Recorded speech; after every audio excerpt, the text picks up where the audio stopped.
Welcome to our new camera comparison test. We are comparing the GoPro Hero 9 Black, the DJI Osmo Action, the Insta360 1R 1" edition and the GoXtreme Black Hawk Plus 4K. We are very excited to see which camera is the best. So let's start straight away with our review. Let the facts speak. Well, in our first test we will directly dive into one of our main camera comparison categories, the image quality at daytime. So, we will work out on every camera in the highest possible quality. Let's take a look at the differences. The Hero 9 records in 5K, the Osmo Action in 4K, the 1R 1" in 5.3K and the Black Hawk Plus in 4K. All cameras are recording with 25 frames per second. This shot is mostly about testing the dynamic range. The GoXtreme tries to darken the image to handle the extreme brightness from the sun. By doing this, it loses a lot of details in the dark parts of the image, but maintains sharpness in the contours of the leaves. The Insta360 blows out the sun and has lots of sun flares. It also brightens up the dark parts, but by doing so the image quality in those parts suffer. The GoPro does a better job. It maintains details in the dark parts of the image without losing the overall sharpness. The Osmo Action does a better job than the Insta360 and comes really close to the GoPro, but loses a little bit of sharpness in the dark parts. Let's take a look at the color profile. We didn't change anything in the settings or in post. The DJI has a more flat profile. The colors seem less intense when directly compared to the GoPro, which comes next. The Hero 9 has for GoPro cameras the usual punchy colors. Insta360 again seems to have a more flat and a little colder profile, and again a lot of sun flares. The Black Hawk is way darker than the other cameras, which leads to a little more saturated colors. In the last part of the daytime camera test, let's crop in 5 times in post to see what that looks like. Well, even though the Insta360 has the biggest sensor and the highest resolution, it seems like it has a really compressed image, which looks similar to DJI's and GoXtreme's. Still, the Duck and GoXtreme's image looks the most pixelated. The best image quality 5 times zoomed in is definitely GoPro's Hero 9. It maintains the most details in the water and with a duck. As the term action camera predicts, these cams are built to be used in action scenarios. A good stabilization is therefore needed. Let's see which cameras feature the best camera stabilization. That was a good first impression. Now let's take a look at each camera individually. Let's start with GoXtreme's. It is pretty clear that it has some trouble stabilizing the image. It tries to, but it somehow skips up and down. It gets worse when running faster. Next up is Insta360's. It definitely does a better job, but it is still a little shaky, which also gets more obvious as soon as we run faster. The DJI is even better. It maintains a good stabilization throughout the run, from slow to fast, but it doesn't keep the horizon leveled. It sways back and forth. GoPro doesn't have that problem. It has the best results from slow jogging till fast running. It does look as if we would use a gimbal. To conclude this category, here's another direct comparison where you can see that the GoPro does the best job, which is why it is the winner in this category. In second place comes DJI Osmo Action, followed by the Insta360 1R, and in last place GoXtreme's Black Hawk.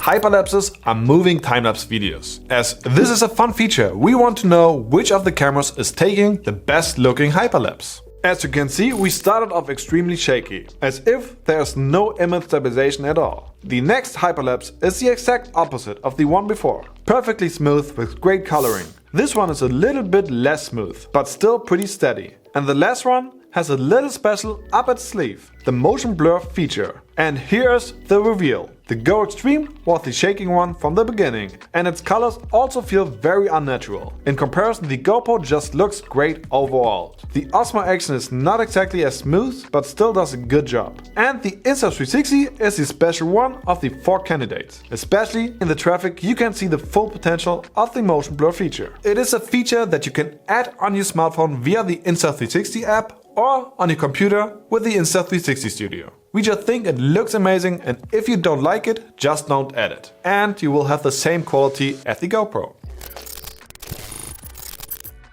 Each of these 4 cameras is capable of 4K and 60 frames per second, which already can smoothen out your videos if you slow that down. At 2.7K, the Hero 9 is the only one that can record videos at 120 frames per second, whereas the other cameras only record at a maximum of 60 frames. At 1080p, the Hero 9 and the Osmo Action are able to record 240 frames per second, and the other two are stuck at 120 frames.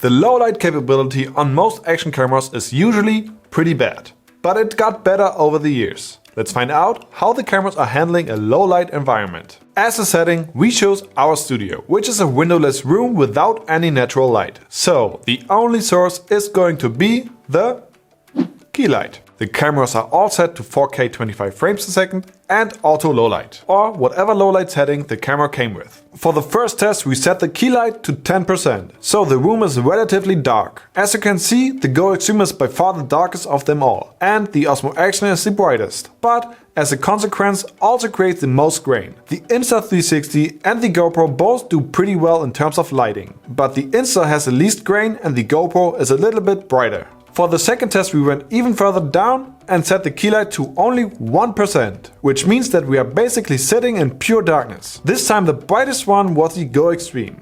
But sadly this comes with a high cost as it is extremely grainy and also seems to have problems with color rendering. The Osmo Action is the second brightest, but also has the second most grain. The other two are obviously pretty dark, but also feel very natural. The most notable difference is that the Insta shows a little bit more details than the GoPro. Well, this is how the cameras are recording audio.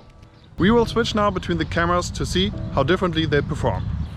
As you can see, I'm walking outside with a lot of ambient noise. So this is a regular, pretty simple scenario in which the cameras should pick up my voice. This is the audio quality from the Osmo Action. This is the audio quality from the GoPro Hero 9. And this is the audio quality from the Insta360 1R 1-inch edition. And this is the audio quality from the GoXtreme Black Hawk Plus 4K.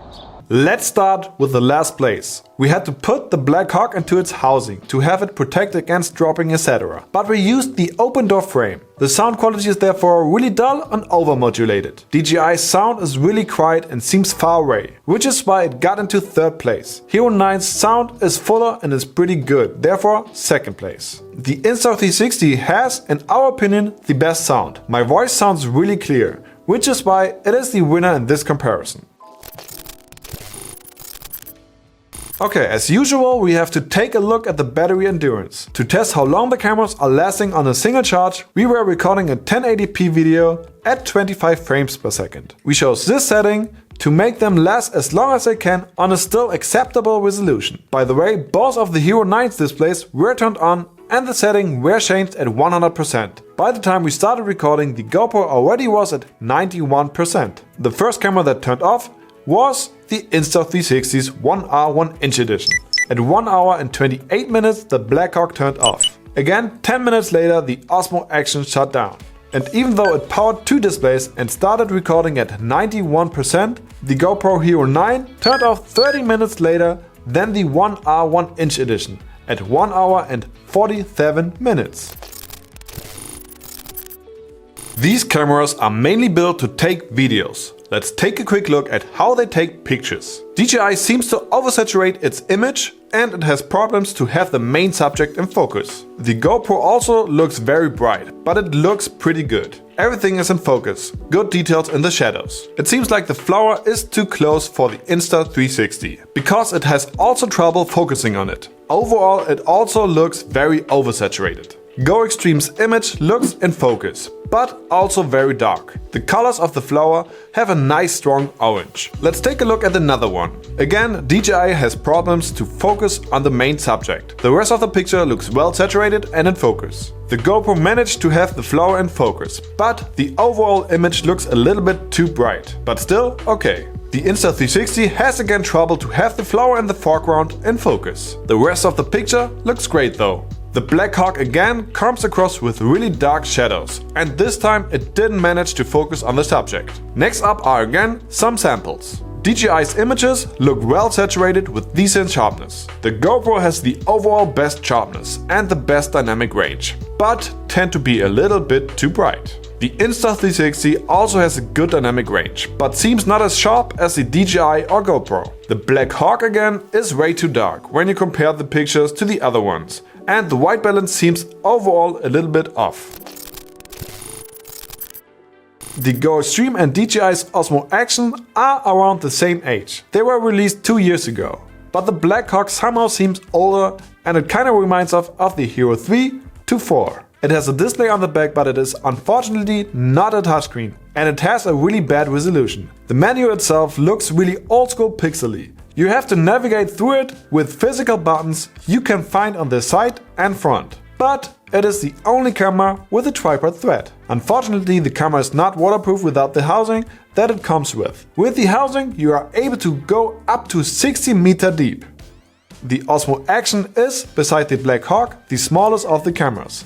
It has a front and back screen, but only the back screen is a touch display. It is not possible to have both displays on at the same time. So if you want to switch between them, you have to press the button on the side. In our opinion, the Osmo's menu navigation is the best one in this comparison. The Osmo Action is waterproof up to 11 meters, and you are able to control the camera via voice control.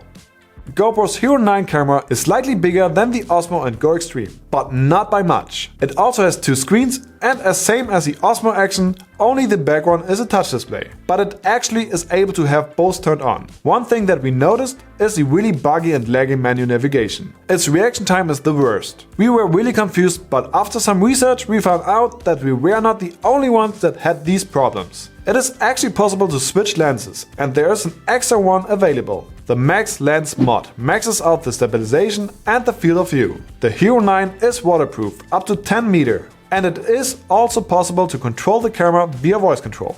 The Insta360 1R is the most versatile of the cameras. There are actually 3 different mods available. The one that we tested is the 1-inch edition, which has a bigger sensor and was co-engineered with Leica. There's also a dual lens 360-degree mod and a 4K mod available. From all the cameras, the Insta360 has the smallest display. But since you can take apart the different mods, you are able to turn the touch display around to have a front-facing screen. It is also possible to add a bigger battery mod to extend the battery life. Also has a GoPro mount at the bottom. Fully assembled in its frame, the camera is waterproof up to 5 meters. The Insta360 1R is also able to be controlled via voice control. One cool thing about the Insta360 is that you can pair them with your AirPods or other Bluetooth headphones. For a long time, GoPro was the go-to action cam. Therefore, there are tons of third-party accessories out there. So it's no surprise that other action cam manufacturers are using the same mount for their own cameras. But what do the single cameras actually ship with? Let's do a quick unboxing of each camera. Let's start with GoPros first. First of all, we notice the nice case that the camera came in. Inside the case, you'll find a manual, a curved adhesive mount, the mounting buckle, a thumb screw, a USB-C cable, a battery, and of course the Hero 9 camera. Next up, DJI's Osmo Action. There's a little bit more inside. First, of course, the manual. A battery which comes in a case, a camera frame, 2 adhesive mounts, a flat one and a curved one, and in addition to that, the quick release base. It also has an USB Type-C charging cable inside, and of course, and obviously, the camera itself.